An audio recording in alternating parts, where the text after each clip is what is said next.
Tony. Once upon a time, I wanted to be a Wallaby.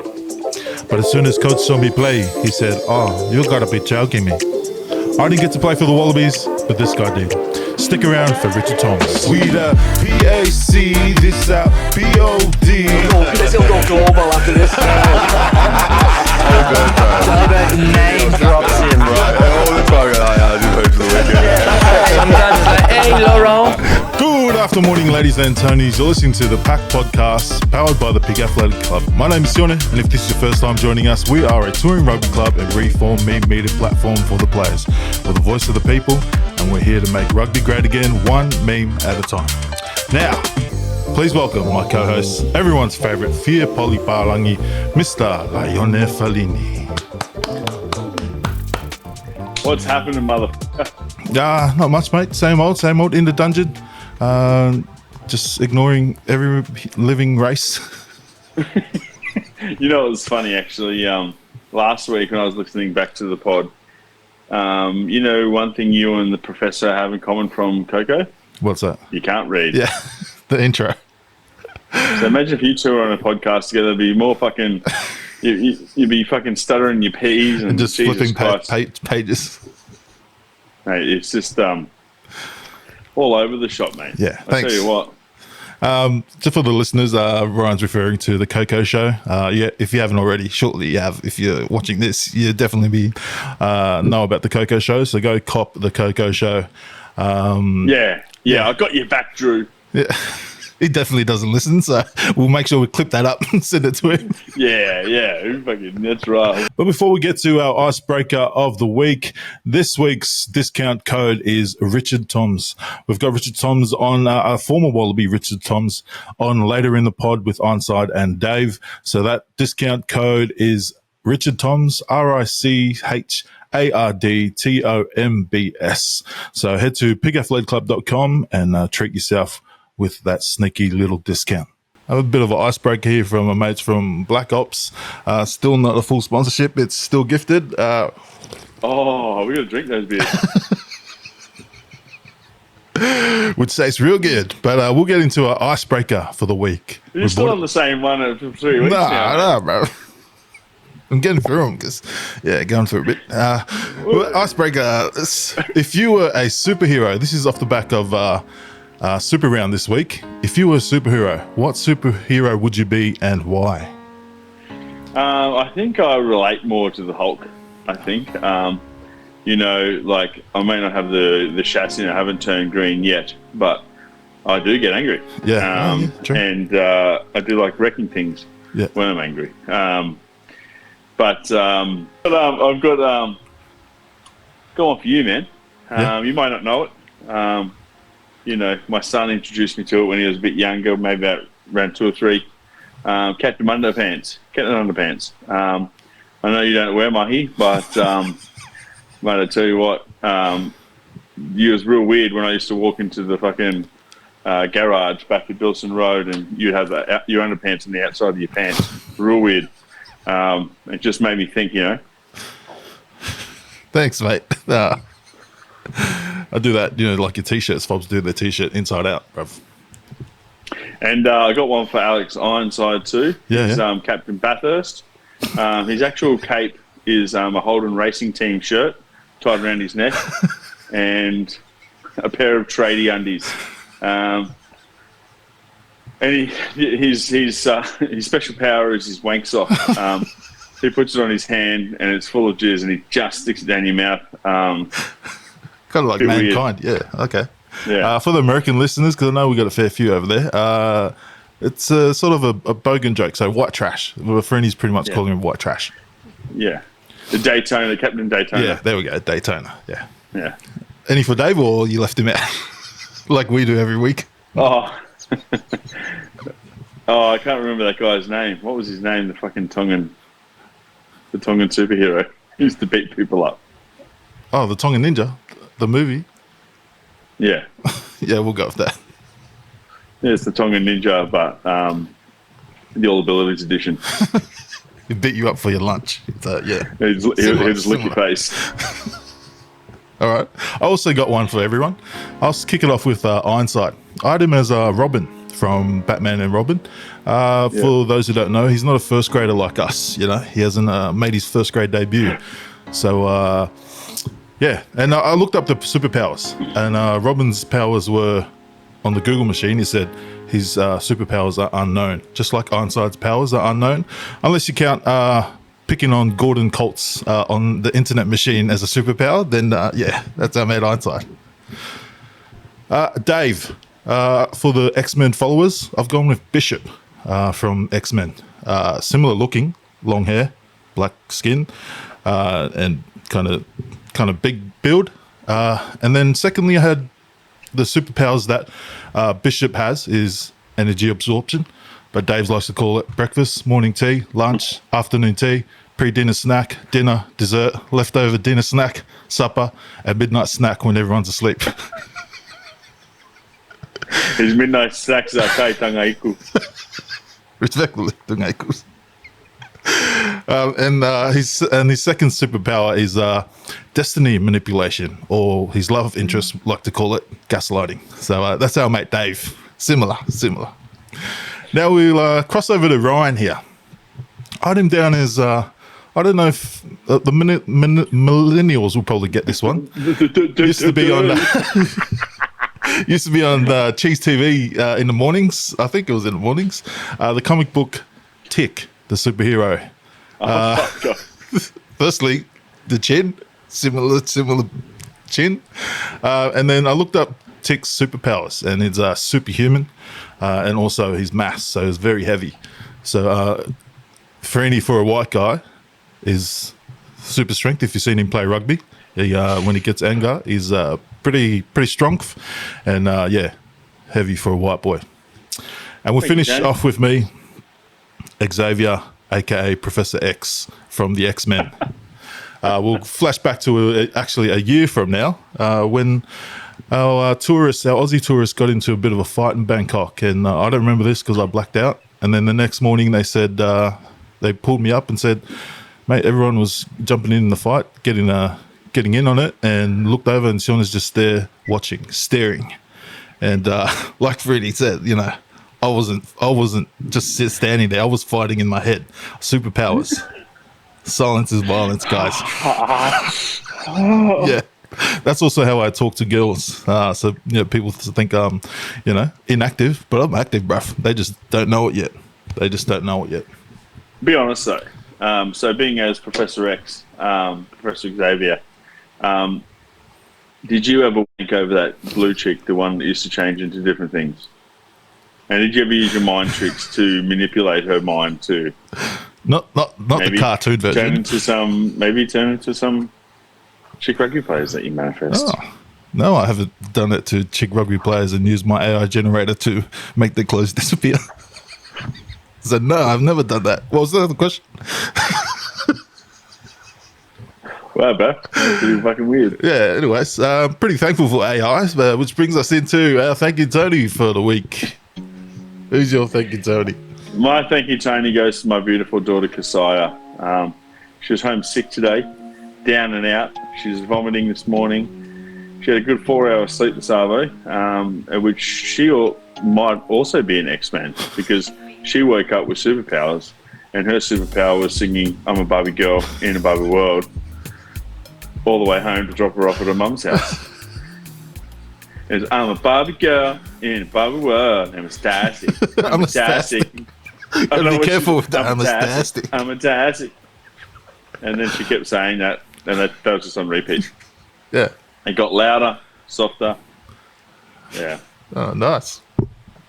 Shout out to Kasaya. My Thank You Tony of the week we'll cross over to the NBA. Miami Heat recently. You got a bit of food on your mind, mate. Yeah, I'm actually hungry. Miami Heat recently re-signed their head coach, Eric Spoelstra. Hopefully I didn't get that name. For a record $120 million extension. However, the reason why they get my Thank You Tony is they could have made this deal earlier in the year, but getting a bit teary here. But our coach has gone through a bit of a hard time this year. He's gone through a divorce settlement. So went to wait. Miami Heat waited until it was all settled, and then they offered him the contract extension so he can get all that money and not share it. What a legend. So shout out to Miami Heat for looking after him. Yeah, good on you, Miami. Yeah. And Scrams. Who's your Scrams of the week? Oh, let me get the list up. Well, thank you for asking, Tony. For anyone who is watching the Wallabies documentary, I'd like to call out our one and true enemy of the state, Eddie Schmeagol Jones. Yeah. He kept calling Pone, Fa'amasili, kept calling him Pone. Pone. He was calling him Pone in the fucking in the documentary, and I was cross because he's an uncultured swine. Yeah. My second Scrams. Should I make it? Wait up.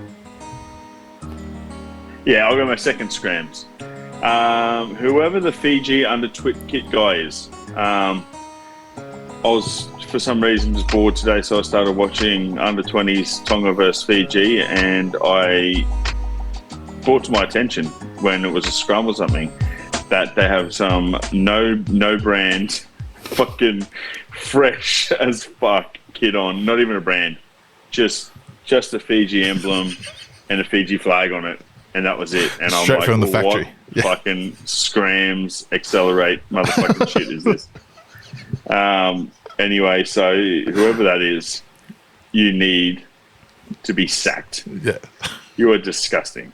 And last but not least, this man likes to call himself Professor Xavier, also known as Sione Natahelu.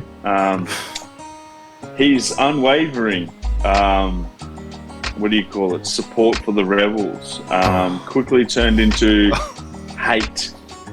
A hate speech, if you will. What? And after their first loss, mind you, it's their first loss of the season, round one, they've gone through the trenches. And this is where you and me are different. You fucking prick. What happened? All right? Because I'm a ride or die, mate. I've ridden with the Reds since they were at the peak, 2011, down to the trop where Brad Thorne rode him into the ground. And now Les Kiss is just fucking... They're like Shannon Knoll. They're going to lift, mate. They're going to lift. You know what I mean? Yeah. So I'm riding through the waves, and it just seems all it needs is one little loss, and you've jumped off the bandwagon. And I quote, "Oh wow, there's legit more people at a Jeep home game." So for all the people that don't know what we're talking about, that's just the Brisbane Hospital Cup Championship. So just a local comp. There's more people at a local comp game than at the Rebels game. And is that support, man? Hey, can I? You're supposed to... No, I'm not done. I'm not done. You're supposed to support and uplift your fellow Burn City team, and all you've done is thrown mud at them, for one. You've probably taken the mud off your fucking fat guts and thrown it at them. And disrespected them after one loss, after what they've gone through. You are a fucking piece of work, man. You egging me on. Can you read what you were saying, man? You saying kick him out. I never said that. In my defense, I'm still ride or die. It was just heartbreaking, you know. It's similar to you and Eddie Jones getting everyone on the Wallabies bandwagon last year, and I was trying to get. God, but I stayed on it. I stayed on it the whole time until he let us down. When that whistle blew, that's when I turned. I just had one little. I turned. Well, mental health. I was going through a mental health day that day, so you can't say anything, mate. I was just shocked at how poorly they played. Because the names that there, I know they can do a lot better than what they did. Like some of the individuals played really well individually, just couldn't get it together. You had a mental health day. Think about them, mate. Yeah, and the crowd. I was upset at my fellow Melburnians, Burn City people not rocking up. Didn't you hear there was something wrong with the tickets or something because the stadium held them to ransom or something? I could have made that up. I don't know. Yeah, because the Islanders didn't turn up, mate. They did a video the grassroots guys did a video saying, we're here. Where were you? You weren't in the fucking crowd. I saw the palangis. Where's all the fobs, mate? No, they're at their cousin's house. Yeah. One band subscription.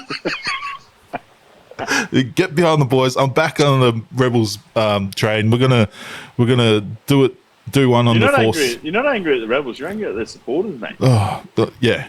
At myself as cousins. Well. Yeah. Your cousins. Let's get out there and support them. How far is it from Box Hill to the fucking stadium, mate? Well, Sucky was the only one born at Box Hill. Sorry. It was Sunshine. Not far. HP Park? Where's HP Park? I don't know where that is. Oh, that's on the other side, mate. Anyways, get out and support the guys. And I apologise, any Rebels players listening. I did fall off the train for one night. I woke up the next day. Think about Muffy. We're back. Think about Nella. Think about yeah. I'm there. Just real shocked. They should. You went full Samoan Prime Minister. They shouldn't have given us the Brumbies. They should have given us the Force to start off with, or not mine. They actually look good.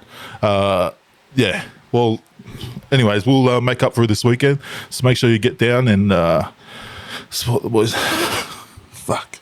You firstly, you fucking dog. You're a dog cut. My Scrams, you're safe with my Scrams. I should have known better. My Scrams of this week, it's a flashback to the Super Bowl. I forgot to bring it up last week, but I love the NFL.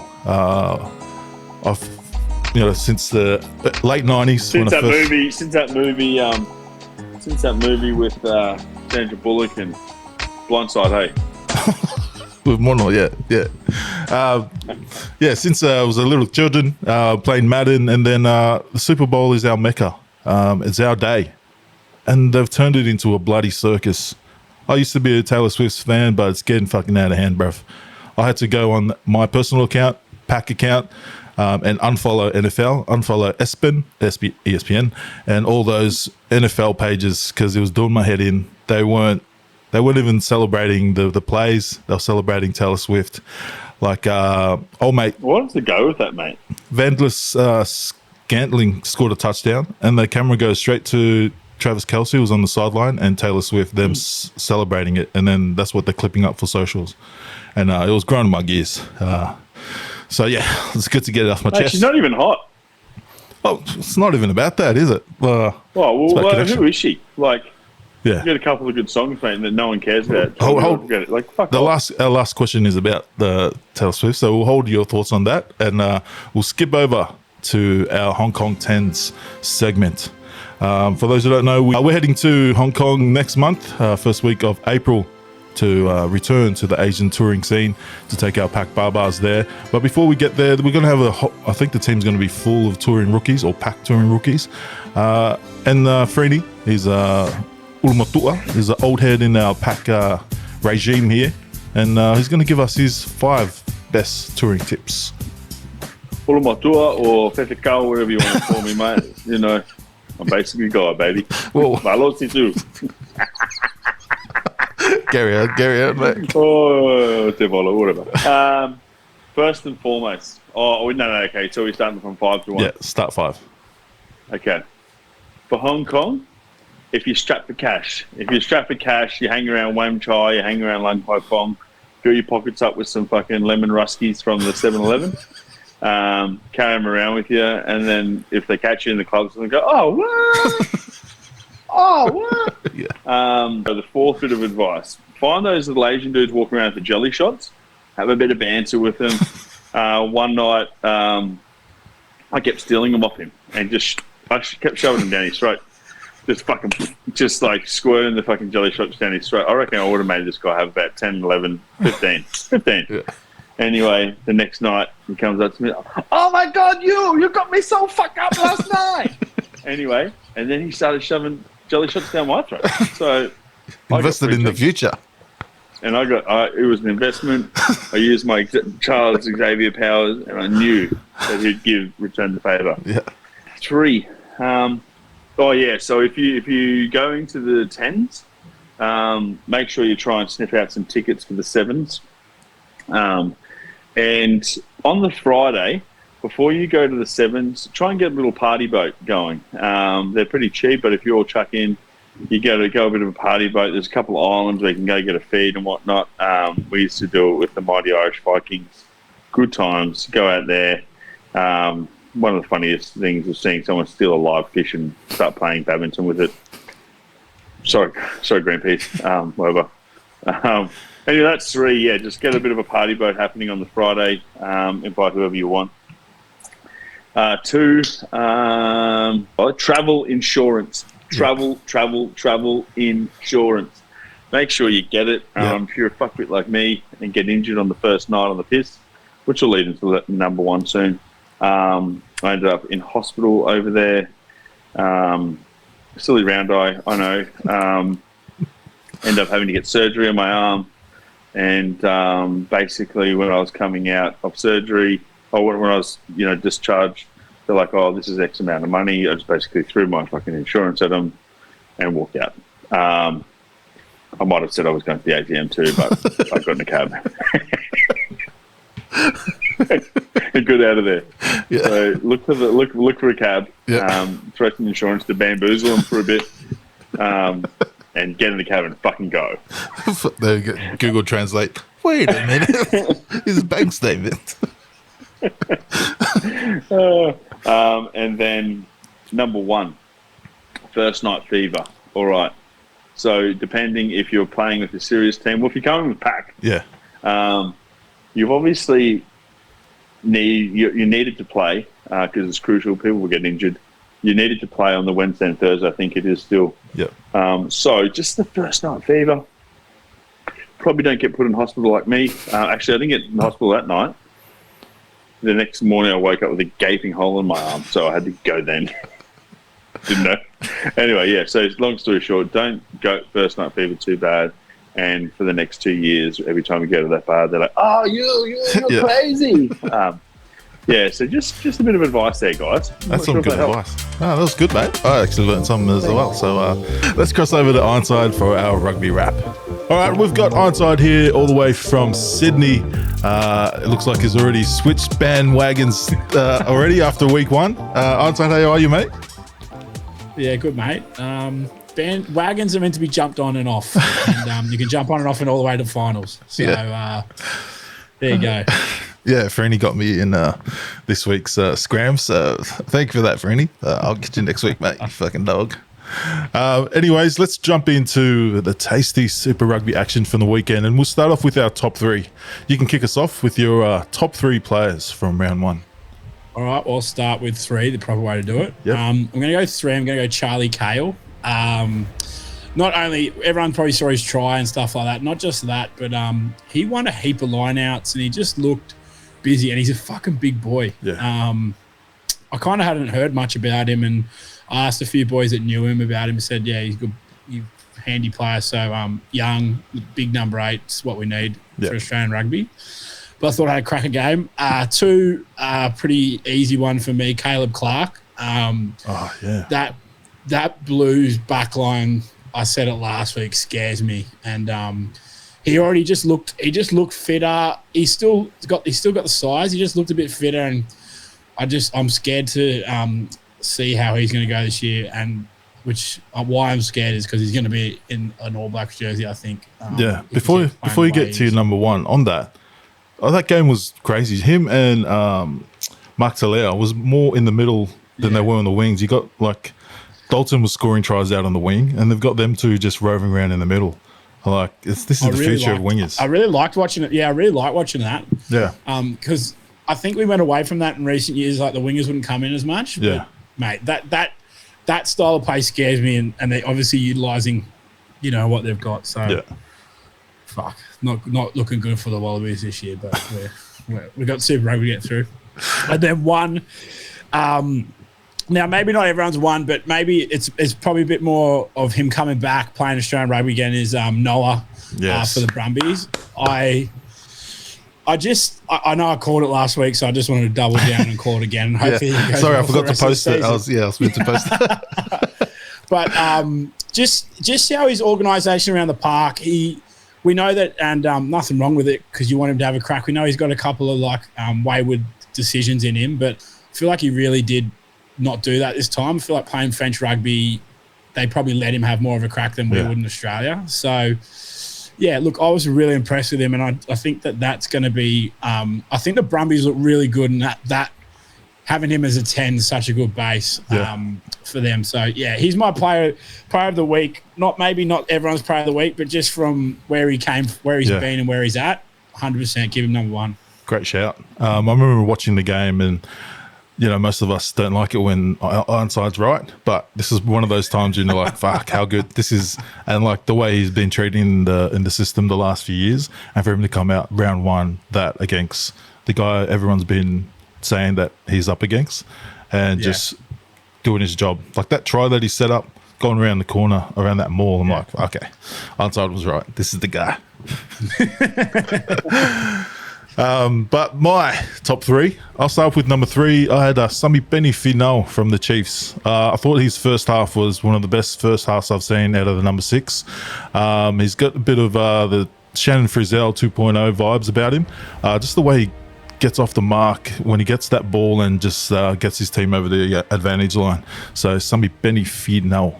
I think we'll see a lot more of him in the black jersey this year. All Blacks jersey, that is. And at number two, I've gone with Luke Reimer. I don't know how to say his last name properly. Reimer. I think it's Reimer. Reimer. Brumbies open side flanker. I thought he was unlucky to get that somewhere in the Wallabies system after the way he finished last year, the same way Hooper finished last year. They both were in form for the Brumbies. But I think this year he might find himself in that. If he keeps up this form, he did top the turnover wins count this in round one with 3 turnovers.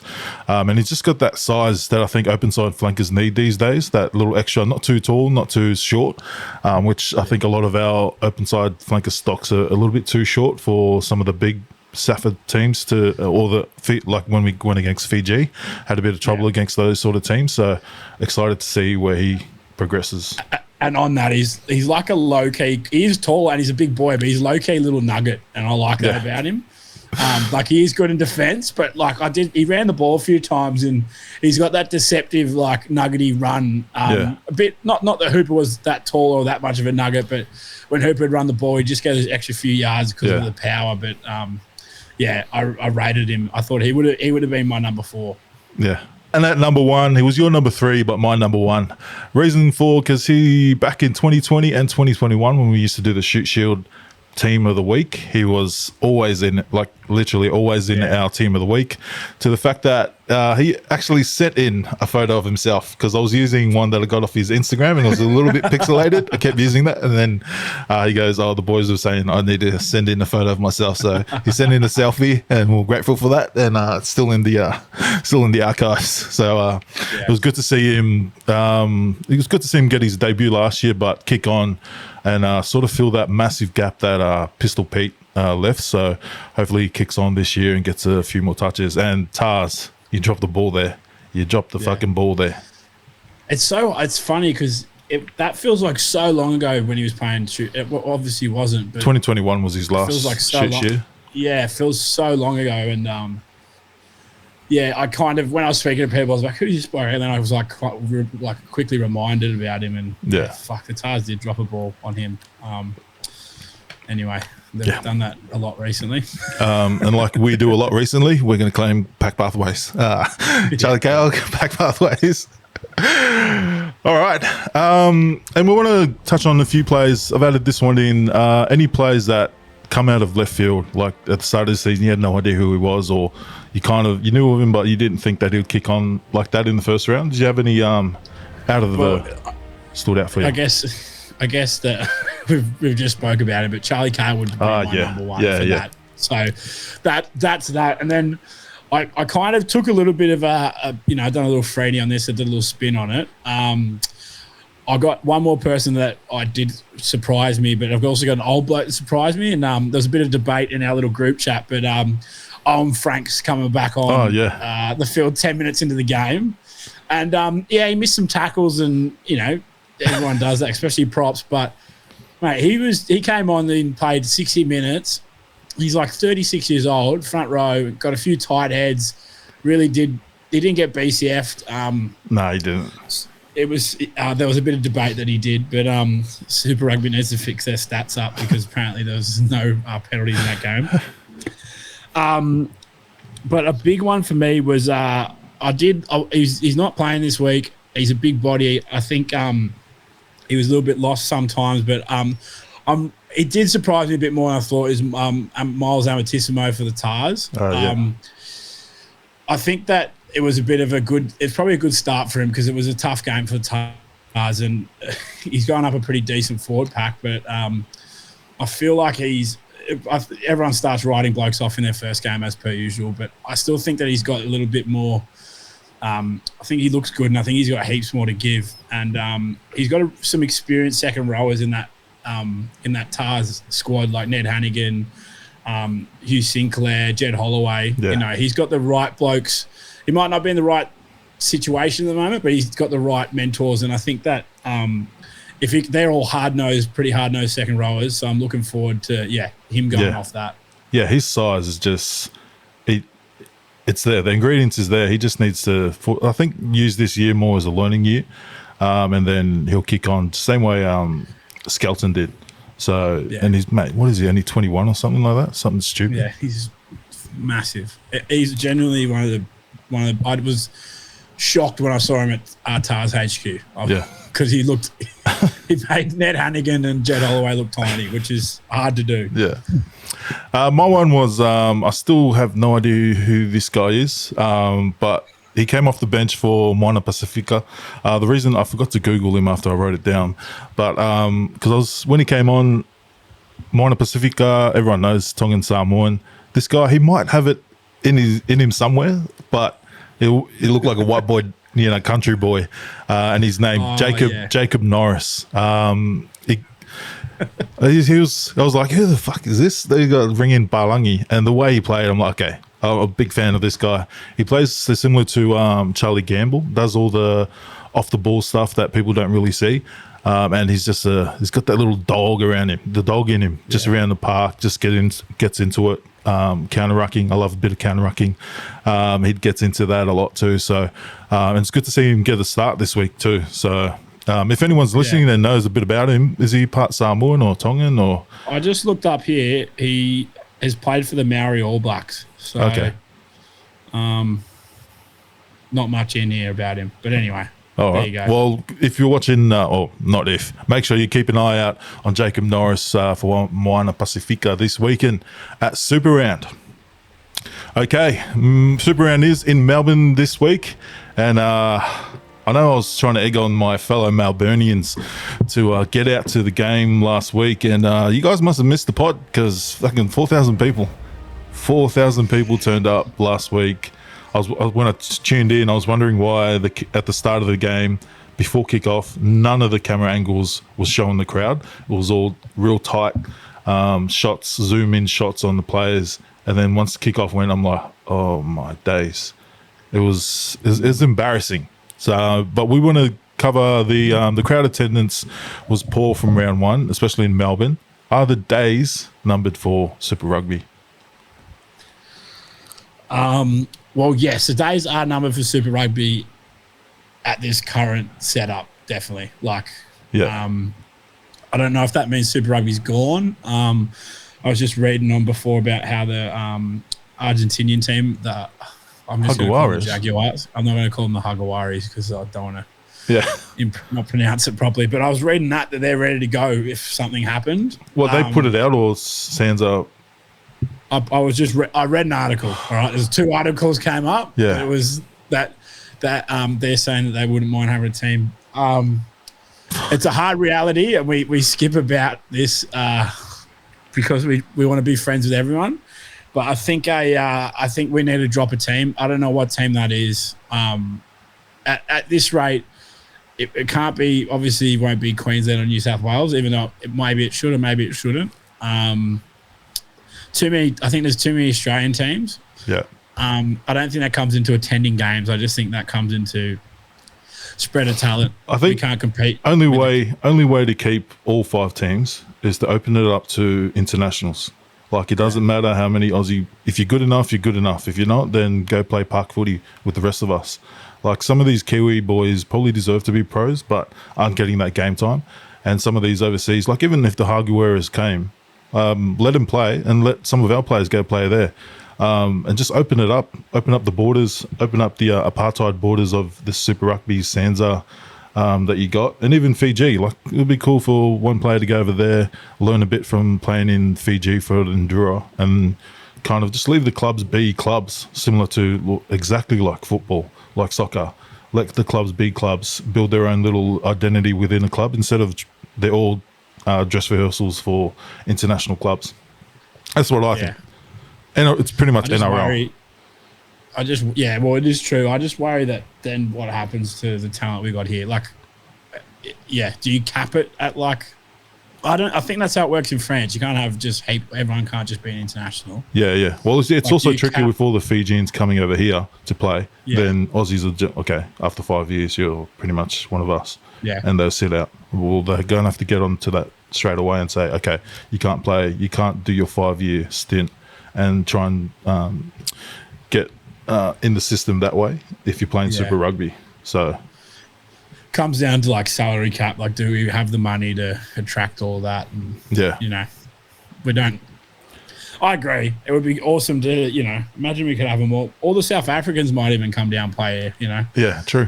Look at the French league. That's gone gangbusters because they've had some South Africans as well. And I agree. I just don't think there's the money. And I think that's the biggest issue in Australian rugby now. Like, I don't know how you get 20 million, 10 million in debt. Like, that doesn't seem to me that I'm not an expert on it, but I don't see how that happens overnight. So I think that in the short term, they need to do what the Tars have already done, is centralise the contracts. Kiwis do it.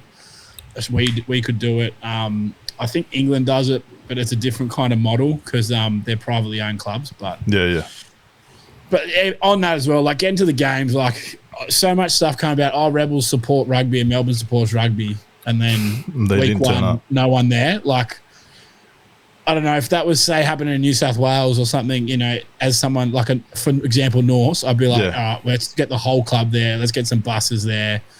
Even if they just gave out some like $10 tickets or something. But there's no rally around them. So I'm hoping Super Round, they rally around them. But they're dire straits, and Brumbies are in dire straits as well. So I think if you're watching and you are from those states, you are within vicinity of going to those games, get out to the bloody games, or even just sign up for membership, even if you don't go to the games, because they need you. Like if the Reds were in trouble, I'm not even diehard Reds fan, I would go to the games. I would buy a bit of membership, but I'm not, because maybe I should buy a membership for the Rebels.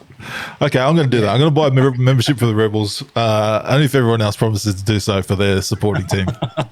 And Freeney already got up for me for jumping off the wagon when the Rebels got embarrassed on Friday night, but I'm back on, and reaching out to everyone in Melbourne to get back on the Rebels, or even like that video that you were talking about, the community is like, we need a team, we're here, get out to, it's like, get the fuck out to Amick Park, you dogs. Just get out there. And so, respectfully, Melbourne's such a fucking easy city to get public transport on. Like, it's right near a train station. I'm sure it's not hard to get to for the majority. There was no AFL, there was no NRL last weekend. What the fuck are you doing? And I guess that's another point. Like, that was the one weekend where, Yeah. But I don't know what, apparently tickets didn't go until Friday, but anyway, it's not really. I say make your own fun. Everyone's whinging, like we all whinge. We've all had our whinge about, Super Rugby team needs to do this. Just fucking make your own fun. Bring a boombox, all you fellow Islanders over there. Bring a boombox to the game, sneak it in, play on music, turn one on. Because the boys and girls need you, because otherwise that's it. That wasn't that great a quality of the game, but I thought the Tars Reds game was a bit better. Like, it's not. Obviously, the Kiwi teams are like, they have some good games, but it's still a good product. I don't think it's a lot quicker than it used to be. People run the ball a bit more. I still think it's a really, really good product, and I don't think getting rid of it's should be happening, but I think maybe some adjustments. Yeah, adjustments to mindset. Just back your boys, back your club, win or lose, get on the booze and back them. Mate, for example, NRL, I've been going for the Tigers my whole life. They never fucking win. Yeah. I'll always go for them. We just need a bit more of that tribalism back. Yeah, like we do it for our clubs, our individual clubs at Clubland. Now we need to do it for Super Rugby. I know we kind of wait for the Super Rugby clubs to kind of close the gap, but I think we need to take initiative and just get out there numbers and back the boys and girls. All right, says the guy that didn't go to the Reds game of the weekend. You know, the one thing the Rebels didn't do right, and a nice little side way to get a bit more positive, is they had names on the jerseys, and I fucking loved it. I loved it. Last names with numbers on the jerseys. Oh, did they? Yeah. Oh, that's gun. Big fan of that. Yeah, we'll switch over I want to switch over to the Highlanders. That was one of the games where I've known about the zoo and stuff like that, but just seeing it in the crowd, I'm like, we have a fucking zoo. Like, it's just like Clubland. The Jeeps here have a little area where all the lower grade players go after the game. They call it the Glue Factory. Brothers have it as well. And I think some of the other clubs are trying to build it. I think they need to do something similar to the Highlanders and the zoo at every Super Rugby club. Like we go up to there's like one stand at North Sydney Oval. It's like right up the top, and all the players sit up there, and it just echoes us yelling out North and stuff like that. Like the zoos, obviously, I think we talked about it as well, but they've got that uni town culture. Yeah. I think the Brumbies would be a good, that's a big uni town as well. They could get that going. Because some of the responses, like a few of them, I think I reposted one when it said ARU market to older people and little kids, and it's a bit weird to sink tins next to kids. I've had that feeling like you're trying to go on your mid bender and then you got like little kids around you, you're like, oh fuck, and you're like, some of the boys are swearing or saying shit they shouldn't be. You're like, well, the Tars have got at Allianz Stadium, they've got like standing section, the tar bar. Tar bar, you can stand and have a beer all game. We went last year with the Welshman Flinney, and even he said that was like one of the better, super like games he'd been to, just because we got to stand and have a beer. I think it was like $40 for a ticket. You got 2 Coopers and you could stand at the tar bar. Like, oh, see. Well, this is not even a promo. But like, I mean, that's not even a promo. I've got my Brumbies top on, but like, that's awesome. Just to be able to stand there, have a couple of beers, and you feel like you're at the pub, and instead of at the TV screen, you actually got the game in front of you. So, all right. Well, maybe we'll send you to the first game at Tars. I think it's the Highlanders that they've got their first home game, and we'll send you to the tar bar, and we'll try and get everyone around it. Yeah, we'll do a bit of a game experience at the tar bar. Yeah, Waratahs, if you're wondering, hook up some tickets, bruv.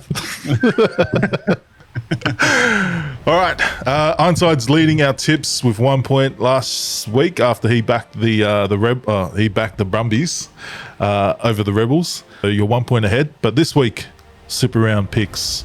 I'm going to try and get one back. Hopefully, with different in some of the games. I reckon we'll be pretty different this week. Yeah. I think there's a lot of games up for debate. Yeah. I tried to think with this one. I made a few changes because I was like, no, I'm thinking with my heart here. I need to change it and think with my head.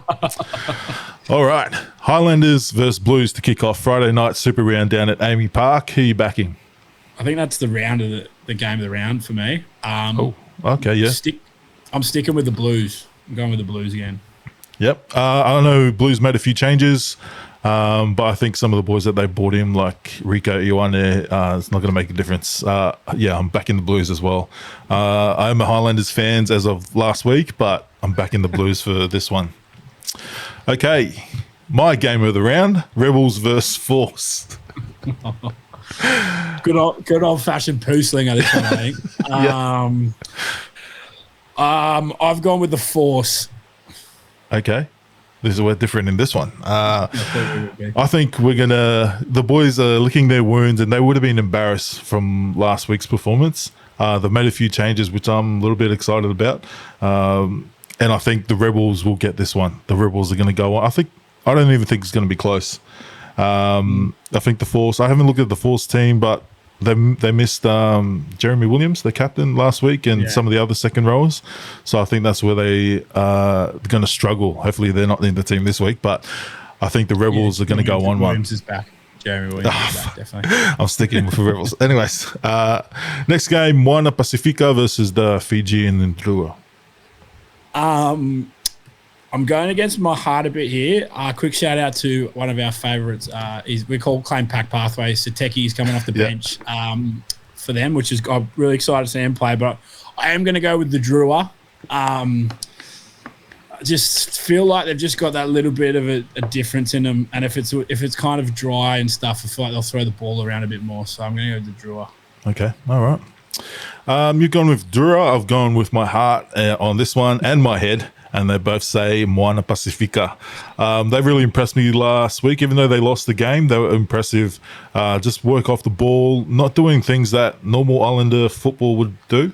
They've got a bit of Kiwi flavour about some of their gameplay, which I like, and it's working. And I think some of the changes that they've made is for the better. My player to watch, Karim Tamoifala, was on the bench, and I've seen they've got...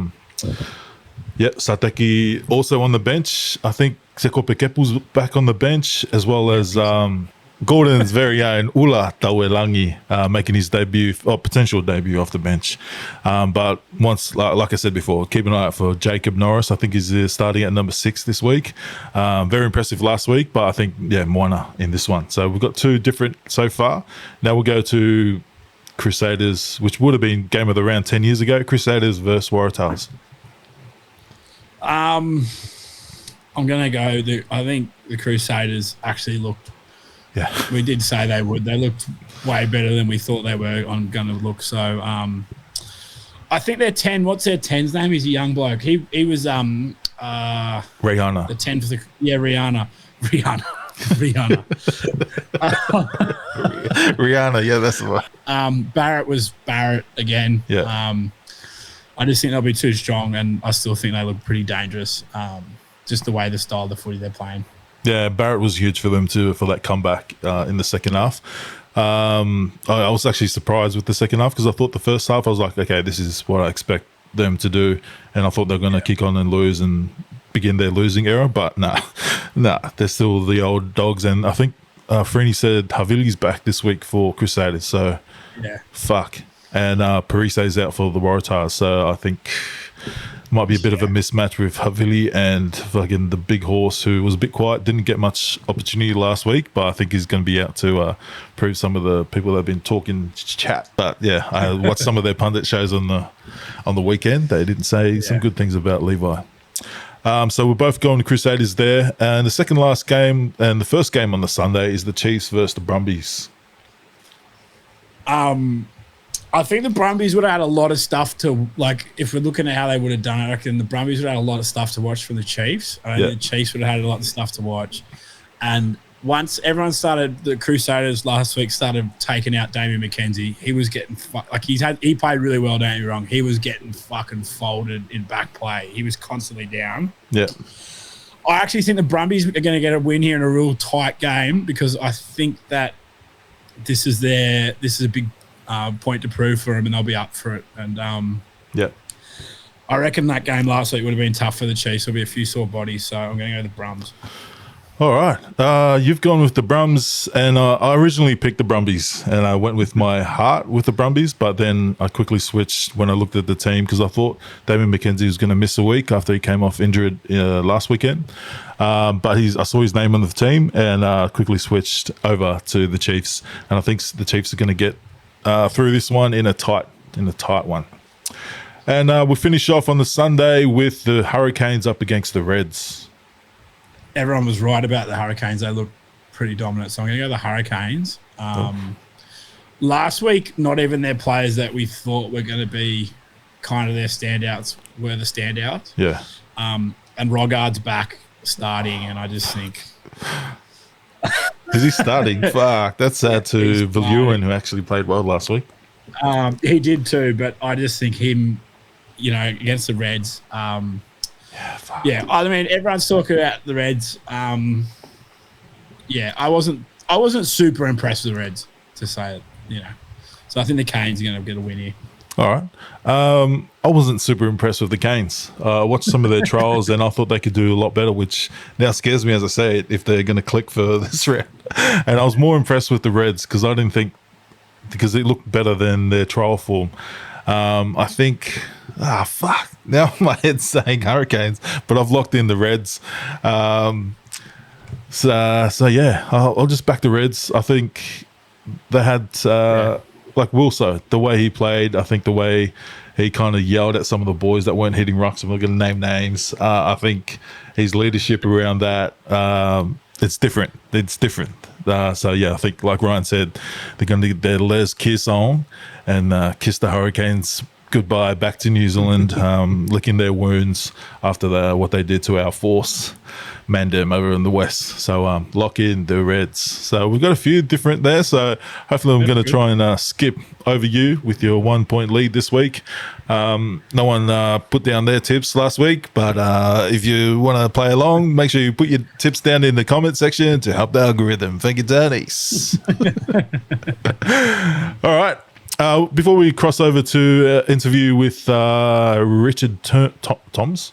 Richard Toms. Yeah. Who are you shouting out this week? We gave him a little shout out there, but yeah, PAC Pathways purely because I always see him at the Stain when he was playing for the Tars. Really looking forward to Techie getting a run off the bench here. I think he'll definitely get it on. Another guy I'm going to try and get in the next couple of weeks. Pretty interesting kind of story. It's come through different, went through the kind of the public school system down here.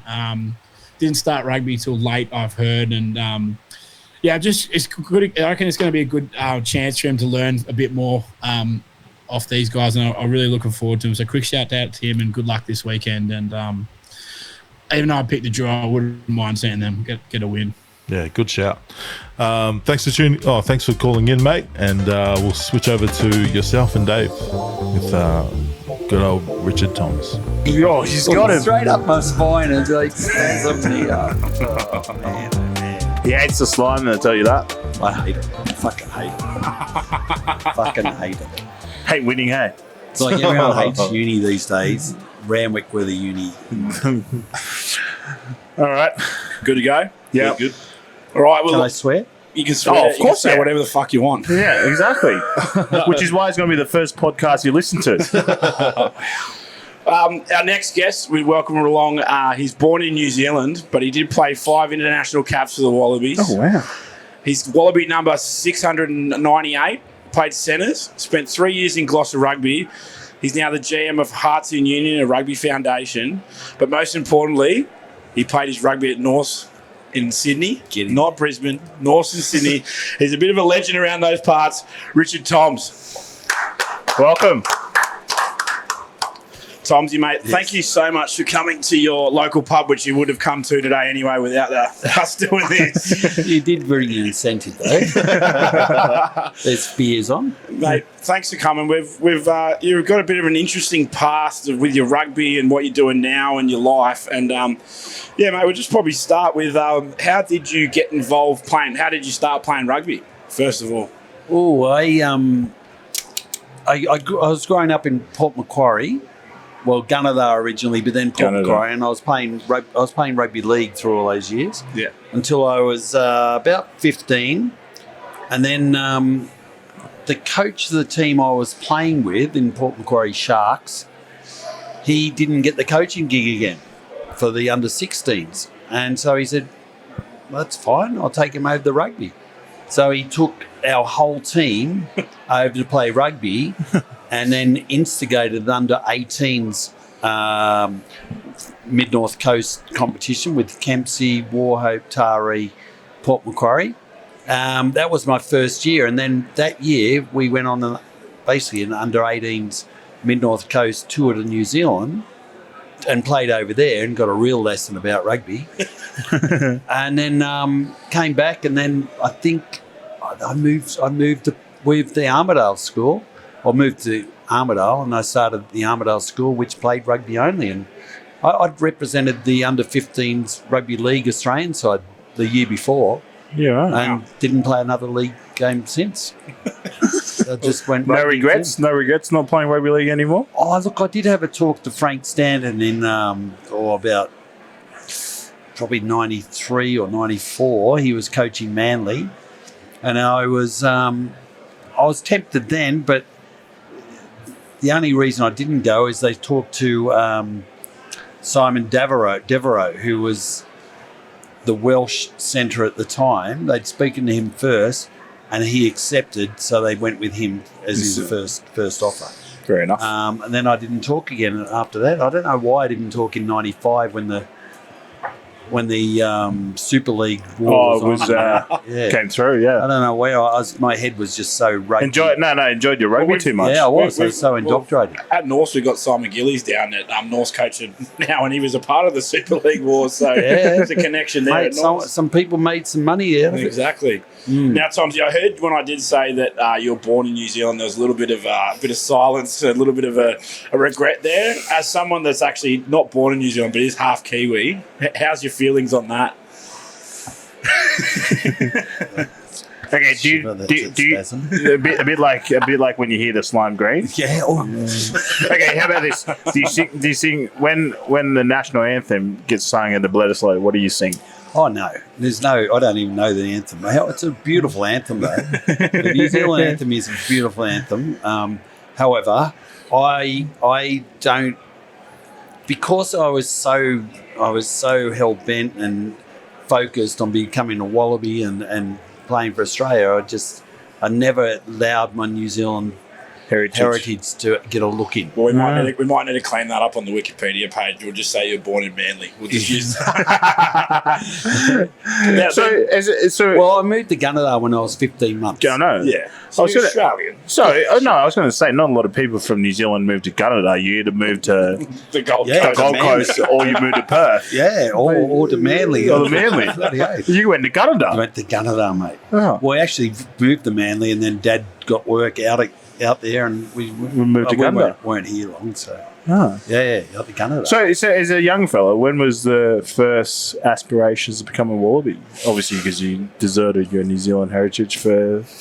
I don't know. I didn't really know about international rugby or rugby league or anything like that growing up.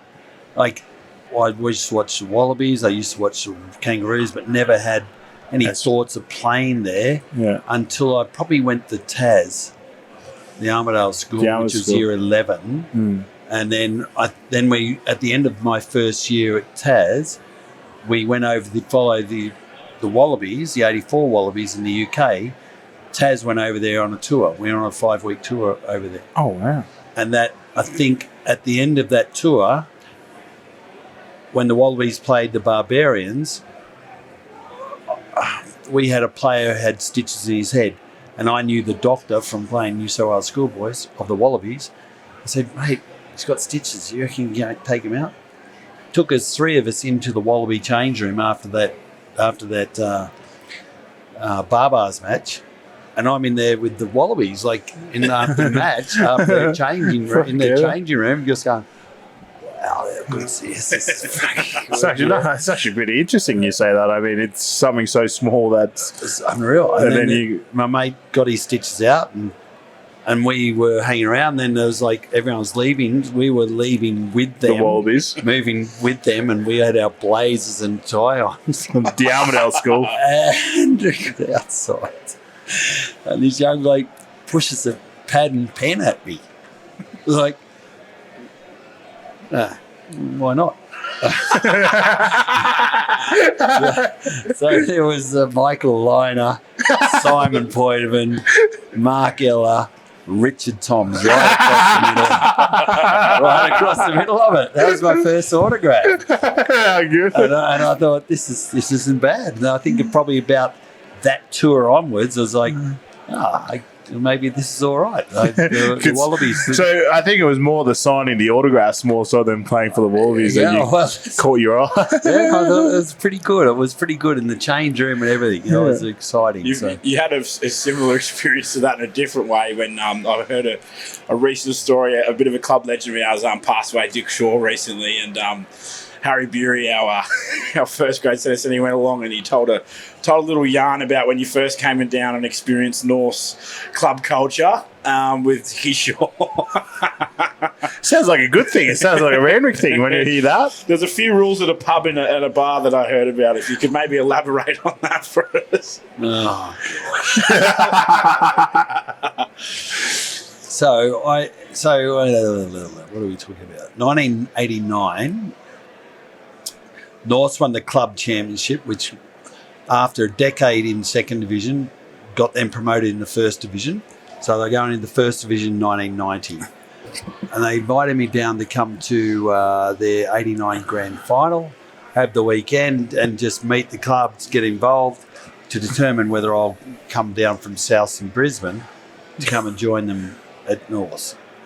So I had the day there with them, had the night after their celebrations with them. Next day,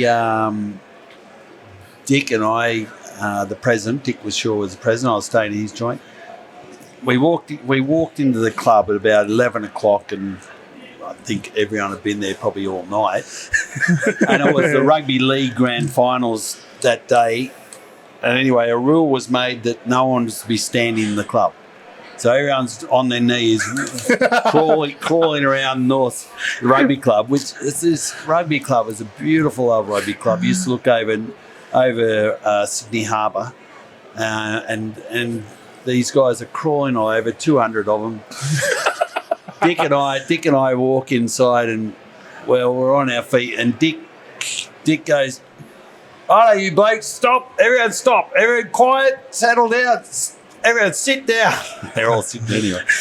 He got them all quiet. He goes, "Right, now, I've got to introduce you to Richard Toms. I know you met him last night, but anyway, he's here to have the day with you and look after him." And this is their star recruit. They're looking to bring him for next year. That was met with, "Tomsy takes it up the arse, doodah. Tomsy takes it up." It's like, oh, you fuckers. You fuckers. Anyway, I had the day there crawling around on my knees and bloody on my belly. And taking up the arse. No. I fucking drew the line. Come on. Jesus Christ. So anyway, that was the second day. And anyway, I ended up coming down to the club because... You came back? Of course you did, mate. I came back. Yeah, I came back. The weirder the better. For their first season in 1990 in First Division, yeah. Jesus, well done. Yeah. And then, mate, from there you get picked up playing for the Waratahs. How'd that come about? Well, I played all my junior rugby, all my junior rugby up until under 19s. I'd played New South Wales. Yeah. I'd only moved up to Queensland for 2 years just because it was closer to where I was living previously, which was Lismore. So they knew of me, and I was just a country guy who used to float down and play in matches, in representative matches at school level and whatnot. Mm. And anyway, I think I probably like Queensland. When I went up to Queensland, I played for Queensland before I played a club game. The Waratahs, I was pretty well straight in the Waratahs squad, and that's off we went. We just of 1990, we had the worst year on record, maybe even worse than some of the recent Waratah season. I think we played 8 matches and lost 8 matches. It was terrible. It was terrible. But next year we went undefeated. Oh wow! Yeah, quite a turnaround. With Roback just knocking penalty goals and conversions over from everywhere. But Marty was there the year before. Yeah. What was that? We had this, So what changed? Coach? Well, no. We had a change of coach. Well, Dwight came in. No. Rod McQueen. Rod McQueen, yeah. Rod McQueen and Peter Carson came in from 1991. But also our forwards, they dominated. They dominated everywhere. Even the year 1990, they dominated.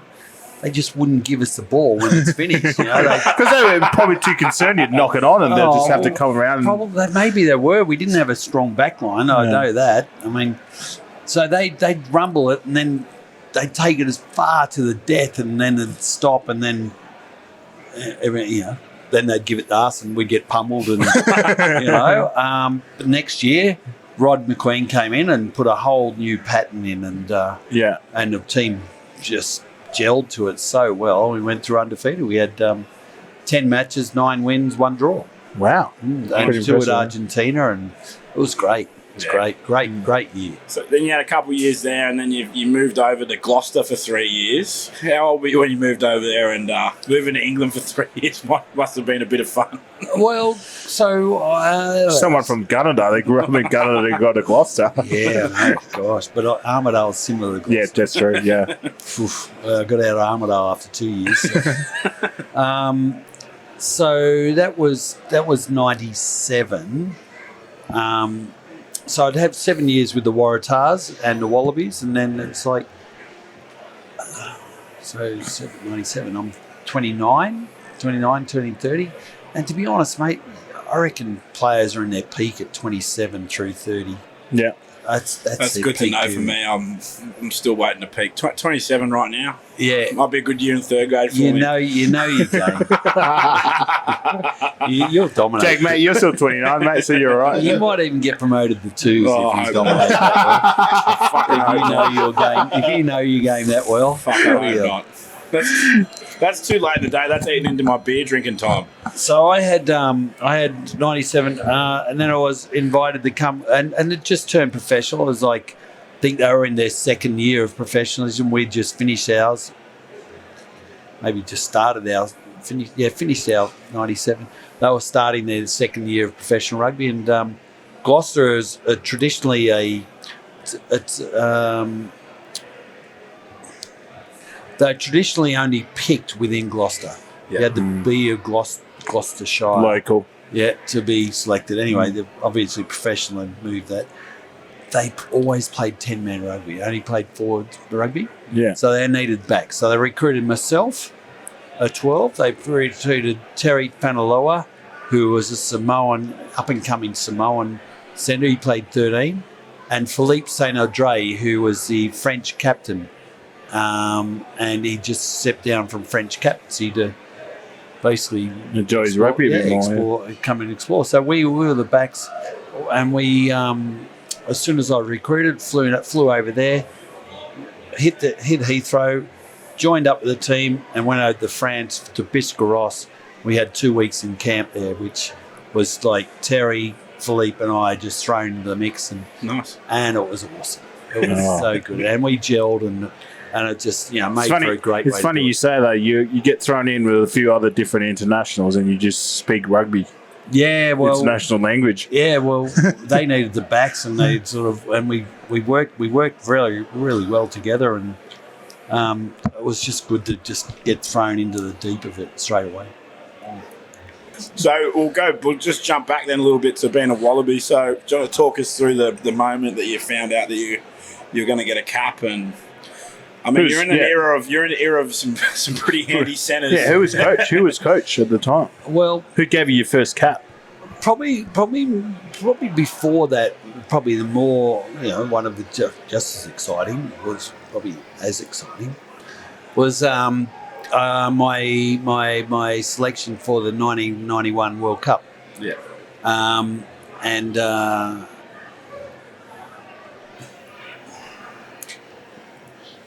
The story goes that they picked a 26-man squad. The selectors picked 20. Well, they had the 25 done in about 5 minutes. And the 26th player took another 2 hours.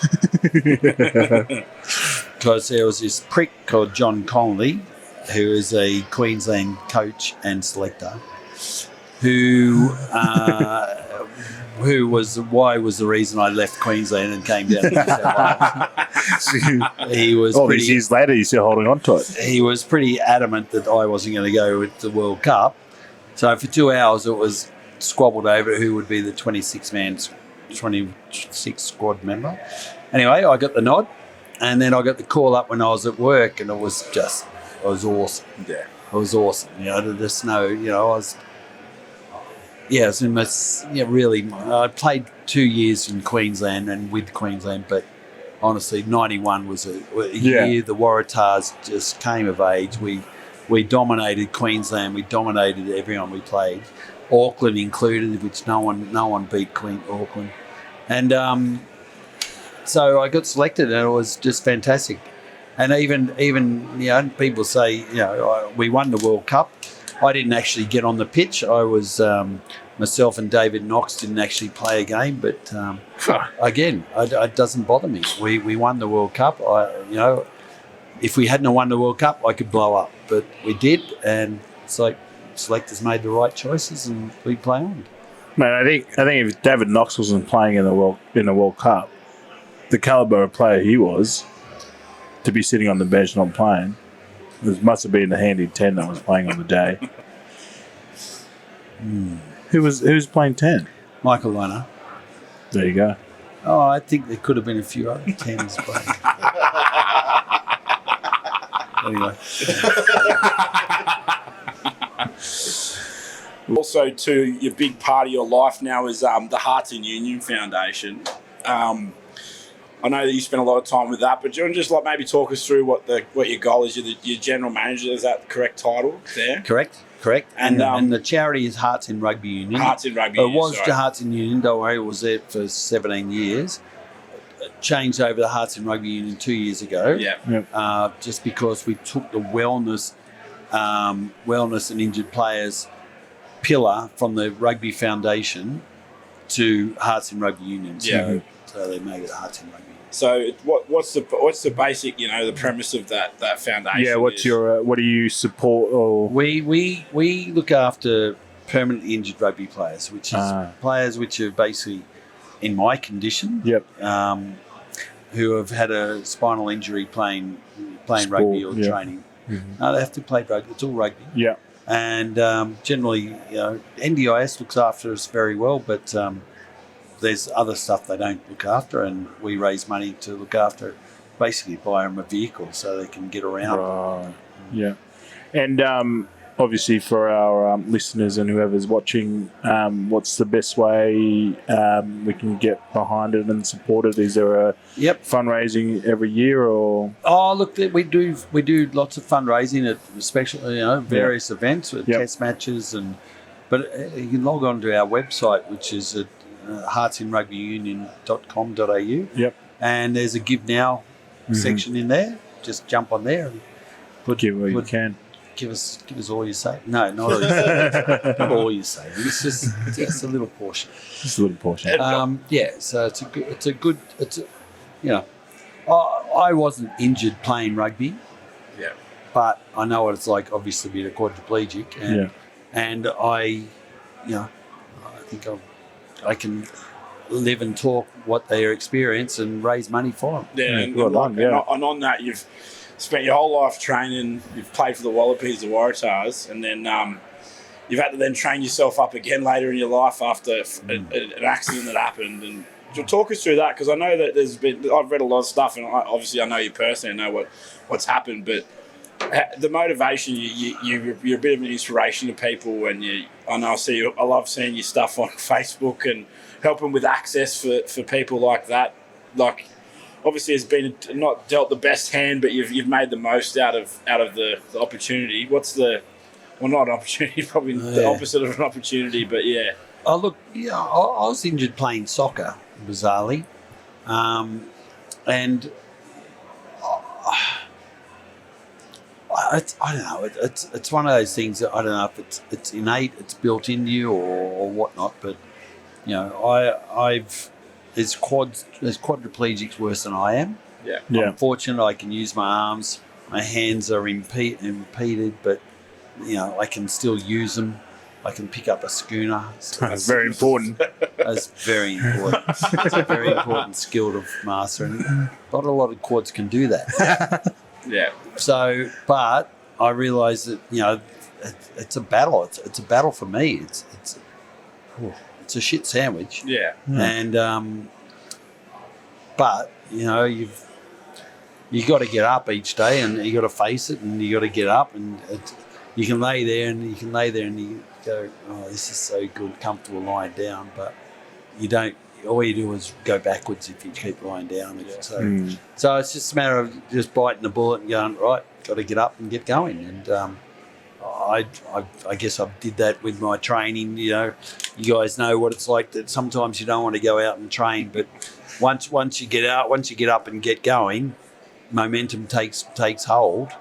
In our situation, the momentum doesn't take hold. You've got to really keep rolling it. You've got to keep kicking that can along to get to places and to do things in a positive way. So. Yeah, and that's the thing. I think people that know you personally, you wouldn't.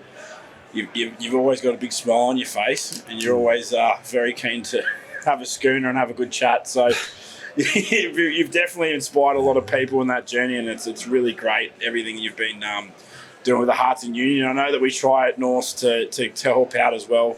It'd be good to, you were at East last year. You had the Sing Your Hearts Out. Sing Your Hearts Out. Yeah, that's it. We got it again this year. We're just not sure quite where and when. And usually at most Wallabies games, there's usually one in the one in Sydney. There's a guy going around with raffle tickets. 50-50 charity raffle. Exactly. So look out for them. Exactly, Tomsy, mate. Thank you so much for your time. You're a bit of an enigma and a legend around Norse, and I've always enjoyed listening to your stories. It's good to get a few on record. It's a few ones. They'll live forever. They'll live forever, you stories. They are. They're in the ether. And if we had more time, we might have to get you on again because there's 1,000 more stories that I've heard. That's good. That's good. Well, thank you so much for coming on, mate. Cheers. No, I appreciate it. Thank you. Thank you. Okay, now, what are we at now? Questions. All right, questions and confessions. No confessions today, but we've got 2 questions. This one's 2 questions in one, so 3. With the NRL looking to take over the world after clocking Aussie and New Zealand, number 1, can they actually win the US market? And number 2, is Super Rugby a dead concept? Start with number 1. NRL you probably can because they're dumb over there, so they'll probably love it. Respectful to our listeners over there and the people in Australia that don't know the Ruggers community over there in America. Well, if you can sit there for 4 hours, I'm sure you can sit there for fucking 80 minutes and watch a footy game. Yeah. I feel like rugby league is the easier game to pick up. So it was supposed to be nicer. Rugby league is an easy game to pick up, and I think for people like the Americans over there, the Ruggers, they love rugby. It's part of their identity, and I think it's similar to the NRL fans here. The Ruggers community over there is similar to the NRL fans here. Just they throw pretty much everything at them. Respectfully. But they're going over there. They got the double header this weekend. I'm not going to say where or when because we're not here to. Start again. The 2 is Super Rugby a dead concept. We saw the crowd numbers officially from 10 years ago. They're 50% lower than what it was 10 years ago. Fucking bad, eh? Oh man, no, I don't think it's a dead concept. I just think it's they haven't moved with the times. Yeah, you know what I mean. Like you see league, like and yeah, I give them a bit of shit, but at the end of the day, they're fucking. I heard they're buying Super League potentially. Yeah, they've gone over to play their first round in fucking Las Vegas. Like they're just smart. The female game, and they just like and it's an easy like it's a simple game and. It works, and obviously fucking people love it. Yeah. But, mate, I reckon Super Rugby is dead. Like, it used to be the best. Remember? Like, Super 14. Super 12. Days was, Super 12 were the best. Ballymore was still the best. But they just haven't evolved. Like, you can see, like, with the league, they're evolving their rules, they're evolving, they're evolving. And, they're introducing different teams, like the Dolphins. Yeah. Teams like this, and they're working, like, straight away. So, like, fucking... We mustn't be that smart just to employ someone who used to at least work for the NRL or something. Yeah. I reckon they need to be able to play in New Zealand or Australia. I don't know how they do it, say fucking 6 marquee signings or whatever. But imagine just the depth as well. Like you'd get rid of all those dudes that aren't going to be fucking, they shouldn't be playing Super Rugby, and you'll be getting, say, like a Ricky Riccatelli, who's one of those dudes who's been around forever, but he's a good fucking player. Yeah. And he'll be starting, and we'll have like you know what I mean, like just it'll be mix and match, and I think it would actually improve our rugby. Yeah, I think I brought it up in one of our group chats on the weekend when I was watching, was because the NZ games, that first one was unreal, and then you get to the next one, the Aussie teams playing each other, and I reckon it wasn't too bad, man. I reckon skill level just wasn't there. Game was good. Okay, that was all right. That game was all right. I thought Brumbies played really well. Like, they played really well. Brumbies did. Them. The Force game wasn't, the greatest, but who did they play again? Hurricanes. Oh, they played Hurricanes. Yeah. And they just were a bit directionless. Yeah. But, like, there's some, like, that's what I mean. Like, if you had a couple, like Alex Hodgman or whatever, is his name? Yeah, come over for the Reds? Yeah. Mate, he's come over and made a massive difference, I reckon. Now they're starting, front row, and their bench front row is strong. Yeah. So I just think more of that needs to happen.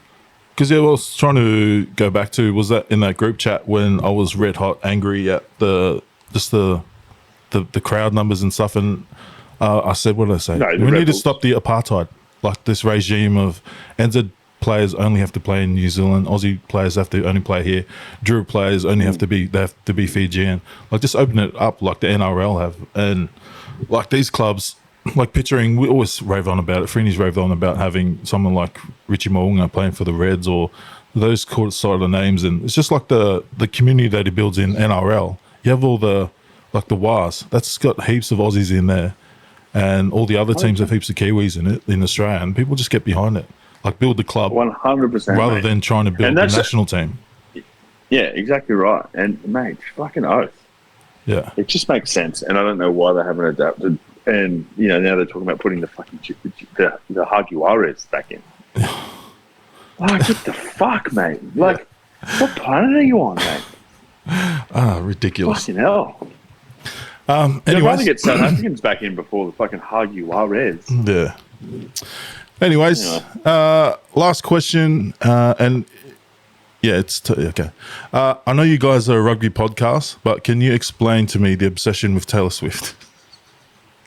It's a bit of a madness. If people overseas don't know, Taylor Swift's currently on doing her Eras tour here in Australia and New Zealand. In case you haven't know, like if you buried your head in the sand, like, I'm fucking over it, mate. Yeah, like people crying, going to the event, crying, not having tickets, just listening to it from outside. It's literally media hype. Like, no one likes it that much, besides 12-year-old girls. No one likes them. I think it's similar to the Michael Jackson era back in the 90s, where people were crying over him. Well, he was talented, mate. Well, I reckon Taylor Swift's talented in country. I don't like her pop stuff. Oh. But it's because these girls grew up. They grew up with Taylor Swift, crying about Drew when she sang about Drew, when she sang about all those teardrops on her guitar. They grew up with her. Now they've grown up with her music, and they're finally getting. I don't think she's been here in like 10 years. Oh, mate. She is so boring. I don't get it now. I'm not a Taylor fan now. She's just got a really forgetful face. Like, she has just nothing to her, mate. Like her songs are a bit catchy, yeah. There's some. It's just all about her whinging about blokes. Like, Kelsey will be the next. Like, fuck off, mate. Yeah, I'm done with it. And it's all media hype. Like, the media, Swifty, fuck off. Yeah, mate, well, maybe we could use some of that media hype for Union. So copy paste Rugby Australia. Chuck a couple of quid our way, mate. Yeah. All right. And not only that, her carbon emissions are out of control. If I had enough money, I'd private jet everywhere. I wouldn't even drive to the coast. All right, before we let you go, I'd like to get some of your feedback from round one of Super Rugby. You were raving on about Armstrong Ravula. What were your thoughts on the first round? It was decent. Was there anyone in the first round? Who's your favourite player? My fantasy team fucking nailed it, bro. Who was your favourite player from round one? My favourite player from round one was Hunter Paisami. Yeah, you made me swap my pick from our team of the week. So originally I had Tupaya, and then Hunter Paisami. What are you doing? Hunter Paisami had a point to prove, and him and Parisi were just both sides. Yeah, both sides of the impressive. I'm getting a bit of flack for my video call to switch out Tate McDermott because I thought Fakatava and that the Hurricanes scrum half, but I thought Fakatava have better stats. Real Swifty fucking attitude from Atco there. You know what I mean? Like, because he's Aussie and there's hype around him, mate. We're just saying good players. Yeah, and we don't copy Super Rugby. I didn't even look at the Super Rugby top players. We kind of just went off stats. Yeah. Well, look at Super Rugby. It's broken, mate. We're trying to fix it. Settle down, bro. You know what I mean? It just looks like it's trying to start a war. Settle down, mate. I just love Yak. I love Yak. And sorry about the Drew comment. You're supposed to be impartial. You're supposed to be a presenter, and you're supposed to be impartial. I'm going to say, mate. I'll leave you with that. Before we let you go, shout outs. Who's your like shout out? Like they say on maps. Let's just sit with that. Have you been watching maps? Fuck it out. Yeah. What a watch. Oh, mate. Have you muzzle on it, mate? Did you see old mate singing today? Or yesterday? Oh, mate. I've sent you some TikToks, mate. Check your inbox. When he did it, I'm like, fuck, is that what I look like when I sing? Mate, 100%. And you sing the same as French. He's playing the guitar for real, though, was he? yeah, he was. Anyway, shout out. This is a shout out for the week, mate. Yeah, shout out to Drew Mitchell and the Coco boys. We've got to, the boys are doing well. I'm actually really loving their guests at the moment, especially the Northern Hemisphere guys. Who was the one last week? I just love their chat there. He was amazing. He was Flinny. Mike Phillips. I'm world class already, mate. I'm world class already. Oh, mate, they're just typical halfback, typical Welsh halfback banter, and it just fucking cracked me up, and it's exactly like Flinny. I messaged the boys, remember? So shout out to the Coco boys. Doing good job. Just learn how to read, Professor. Yeah. I'll double down on that. Shout out to the Coco boys. If you are heading down to Super Round, make sure you get your tickets to sit in the Coco Bay. Head over to Kickoffs and Kick-On's Instagram and follow the link in the description. Now, Ben Tune of the Week. For those watching on YouTube, if you want to listen to the Ben Tune of the Week, you'll have to head over to our audio streaming platforms. So we'll say goodbye to you now. For copyright reasons, our Ben Tune of the Week is only available on audio streaming platforms. So head on over to Spotify or Apple Podcasts. Otherwise, we'll catch you next week.